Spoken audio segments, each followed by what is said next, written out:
नमस्कार। पुनः आप सबका स्वागत है एक नए वीडियो में। इस वीडियो में हम जानेंगे जो भी छात्र ग्रेजुएशन अंतिम वर्ष में हैं और अपना जिन भी साथियों का सब्जेक्ट राजनीतिक शास्त्र है, राजनीतिक विज्ञान है, राजनीतिक विज्ञान से पेपर देने वाले हैं, तो उनके अंतर्गत उनका सेकेंड पेपर बहुविकल्पी होता है जिसमें ऑप्शनल प्रश्न आते हैं। तो आपको 100 प्रश्न आते हैं जो 3 घंटे के लिए समय मिलता है। तो आपको उसमें गोला भरना होता है ORM शीट पे। तो उनमें किस प्रकार के प्रश्न पूछे जाते हैं, तो उन्हीं उन्हीं प्रश्नों को हम लेके जो आपकी आनंद सुपर सीरीज आती है जिसे बच्चे तैयारी करते हैं, उन्हीं उस सीरीज का एनालिसिस करेंगे और जानेंगे कि किस प्रकार के प्रश्न पूछे जाते हैं जो आपके लिए काफ़ी महत्वपूर्ण होगा, काफ़ी अच्छा होगा। तो आप इन सभी प्रश्नों को ध्यान से देखिए। अगर एक बार भी देख लेते हैं तो अगर पेपर में थोड़ा सा भी ध्यान में आएगा तो आप सही कर जाएंगे। तो आइए शुरुआत करते हैं और जानते हैं कि हमारे राजनीतिक शास्त्र के अंतर्गत जो हमारा ऑप्शनल वाला पेपर होता है उसमें किस प्रकार के प्रश्न पूछे जाते हैं। तो आइए उसके अंतर्गत पहला प्रश्न देखते हैं। पहला प्रश्न देखेंगे जिसमें आपका पूछा जाता है भारतीय राजनीतिक दर्शन का आरंभ कब से हुआ। जो भारतीय राजनीतिक दर्शन का आरंभ कब से हुआ, तो आपके वैदिक काल से हुआ। आप ये ध्यान में रखेंगे।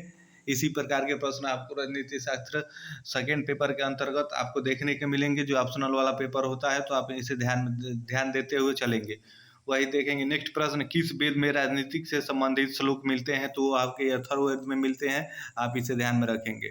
वही नेक्स्ट तीसरे प्रश्न की बात करें तो तीसरा प्रश्न है आपका, देखेंगे कि व्यवहारिक राजनीतिक का पिता किसे कहा जाता है, तो आपके कहा जाता है कौटिल्य को। आप ध्यान में रखेंगे। वही अगला है, प्राचीन भारत में राज्य दर्शन को कहा जाता है, तो ये आपके दंड नीति कहा जाता है, राजधर्म कहा जाता है, अर्थशास्त्र कहा जाता है, सभी कहा जाता है। ये ध्यान में रखेंगे। वही नेक्स्ट प्रश्न की बात करें तो नेक्स्ट प्रश्न में देखेंगे दिया है, भारतीय विचारक निम्न में से किसको राज्य का आधार मानते थे, तो वो मानते थे संप्रभुता को। आप इसे ध्यान में रखते हुए चलेंगे। वही नीति शास्त्र के रचयिता हैं, तो आप देखेंगे कामनंदक हैं। आप इसे ध्यान में रखते हुए चलेंगे। वही नेक्स्ट प्रश्न की बात की जाए सातवें प्रश्न में देखें दिया है, किसने कहा था कि भारत का राजनीतिक इतिहास यूरोप के इतिहास से अधिक प्राचीन है, तो वो कहा था आपके मैक्सिन है। ये इसे आप ध्यान में रखेंगे। वही नेक्स्ट प्रश्न की बात की जाए तो निम्न में से कौन सा प्राचीन भारतीय राजनीतिक चिंतन का स्रोत है, तो है आपके वेद भी हैं, ब्राह्मण भी है, उसके बाद पुराण भी है। आपके उपयुक्त सभी इसको ध्यान में रखते हुए चलेंगे, ये सभी होगा। उसके बाद नेक्स्ट प्रश्न की बात की जाए 9वें प्रश्न की, तो 9वें प्रश्न में आप देखेंगे दिया है, निम्न में से कौन सा भारतीय राजनीतिक चिंतन का स्रोत है, तो ये भी अर्थशास्त्र है, आपका मुद्रा राक्षस रघुवंशक है, यानी ये सभी है। तो ये आपका सही होगा ऑप्शन, इसे आप ध्यान में रखते हुए चलेंगे। वही नेक्स्ट प्रश्न की बात की जाए तो नेक्स्ट प्रश्न देखेंगे दिया है, निम्न में से कौन सा भारतीय शासन पत्रिका का स्रोत है, तो उसमें है ये आपका उपयुक्त सभी। लिखा शिलालेख है आपका, ताम्रपत्र है आपका, मुद्रा शास्त्र है। आप इसे ध्यान में रखते हुए चलेंगे। वही नेक्स्ट प्रश्न की बात की जाए तो नेक्स्ट प्रश्न में दिया है, निम्न से कौन सा प्राचीन भारतीय राजनीतिक चिंतन की विशेषता है, तो ये है आपके राजनीतिक धर्म का अभिन्न अंग है, राज्य एक आवश्यक एवं उपयोगी संस्था है, राजा का स्थान सर्वोपरि है। आप ये ध्यान में रखेंगे, ये सभी सही है, तो उपयुक्त सभी सही वाला ऑप्शन सही होगा। वही नेक्स्ट प्रश्न की बात की जाए तो नेक्स्ट प्रश्न देखेंगे दिया है, निम्न में से कौन सा प्राचीन राजनीतिक दर्शन की विशेषता नहीं है, तो इसमें से आपका होगा भारतीय राजनीतिक दर्शन आदर्शवादी है, जो आपका ऑप्शन बी में दिया है वो नहीं होगा। ये आप ध्यान में रखते हुए चलेंगे। वही नेक्स्ट प्रश्न की बात की जाए, किसका कथन है दंड की शासक है, तो वह है आपका मनु का। ये आप ध्यान में रखते हुए चलेंगे। वही नेक्स्ट 14वें प्रश्न की बात की जाए तो 14वें प्रश्न में देखेंगे दिया है, किसने कहा था कि विश्व के प्रशासन का जुआ स्वयं सृष्टिकर्ता के राजा के कंधों पर है, तो वो आपके कालिदास ने कहा था। इसे भी आप ध्यान में रखेंगे। निम्न में से कौन सा सही है, तो आपका उपयुक्त सही जो राज्य साध्य नहीं साधन है, ये भी सही है। राज्य प्रीतवश और मातृवत है, ये भी सही है। राज्य धर्म पूर्ण एवं दंडधारी है, ये भी सही है, ध्यान में रखेंगे।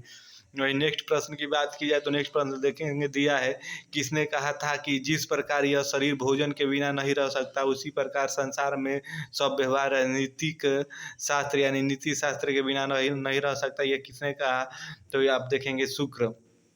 तो इसे आप ध्यान में रखते हुए चलेंगे। वही नेक्स्ट बात की जाए 17वें नंबर की, तो 17 में देखेंगे दिया है राजनीतिक शास्त्र का प्रथम नाम क्या है, तो वो था आपका राज्यशास्त्र था। आप इसे ध्यान में रखते हुए चलेंगे। निम्न में से कौन सा किस विद्वान के राज्य के 7 अंग माने जाते हैं, तो आपके सभी माने जाते हैं बृहस्पति, मनु, कौटिल्य। आप ध्यान में रखते हुए चलेंगे। वही नेक्स्ट 19वें प्रश्न की बात की जाए तो 19वें प्रश्न में देखेंगे दिया है प्राचीन भारत में निम्न में से कौन सा राज्य का कार्य है, तो आपका उपयुक्त सभी कार्य है जनता की रक्षा, कर लगाना, अंतर्राज्य संबंध, ये सभी उसको दायित्व आप ध्यान में रखेंगे। वही नेक्स्ट प्रश्न देखेंगे 20वां, तो 20वें में दिया है वह राज्य सर्वश्रेष्ठ होता है जिसमें राज्य में मनुष्य ऐसे निर्भय होकर चलते फिरते हैं जैसे पुत्र अपने पिता के घर में, कहा गया है शांति पर्व कहा गया है। आप इसे ध्यान में रखेंगे, ये में दिया है वो सही है। निम्न में से कौन सा प्राचीन राजनीतिक संस्था है, तो अ और ब दोनों सही है, सभा भी है और समिति दोनों सही है। आप इसे ध्यान में रखते हुए चलेंगे। वही नेक्स्ट देखेंगे तो नेक्स्ट में दिया है वेदों में किसे प्रजापति की पुत्री कहा गया है, तो आप देखेंगे समिति को कहा गया है। आप ध्यान में रखेंगे, ये ध्यान में रखते हुए चलेंगे। वही नेक्स्ट देखेंगे निम्न में से किस संस्था का संपूर्ण जनता का प्रतिनिधित्व होता है, तो इसमें आपका समिति का होता है, ये ध्यान में रखते हुए चलेंगे। वही नेक्स्ट 24वें प्रश्न की बात करें तो 24वां प्रश्न में देखेंगे दिया है निम्न में से कौन सा सिर्फ चुने गए लोगों की संस्था है, तो वो है आपकी सभा। आप इसे ध्यान में रखें। किसने कहा था भारतीय राष्ट्रीय का पता नहीं था, तो ये आपके मैक्स मूलर ने कहा था। आप इसे ध्यान में रखते हुए चलेंगे। ये थे आपके आनंद सुपर सीरीज के राजनीतिक शास्त्र सेकेंड पेपर का अंतर्गत जो भी छात्र ग्रेजुएशन यानी बीए के अंतिम वर्ष में है, जिन भी छात्र भाइयों का सब्जेक्ट अगर राजनीतिक शास्त्र है, राजनीति का पेपर देने वाले अंतिम वर्ष में, तो उनके लिए काफ़ी महत्वपूर्ण होगा, क्योंकि एक पेपर आपका ऑप्शनल आएगा जिसमें 100 प्रश्न पूछे जाएंगे। अगर उसको अगर आप सही से तैयार नहीं करते हैं तो आपका बहुत मार्क कम आएगा। अगर तैयारी कर लेते हैं तो उसमें अच्छा मार्क ला सकते हैं। तो उन्हीं के परिप्रेक्ष्य में ये मैं वीडियो चलाई जा रही है। तो आपको वीडियो अगर पसंद आए तो प्लीज़ वीडियो को लाइक करिएगा तथा चैनल को सब्सक्राइब करिएगा, अपने दोस्तों मित्रों तक शेयर करिएगा। आप सभी को धन्यवाद।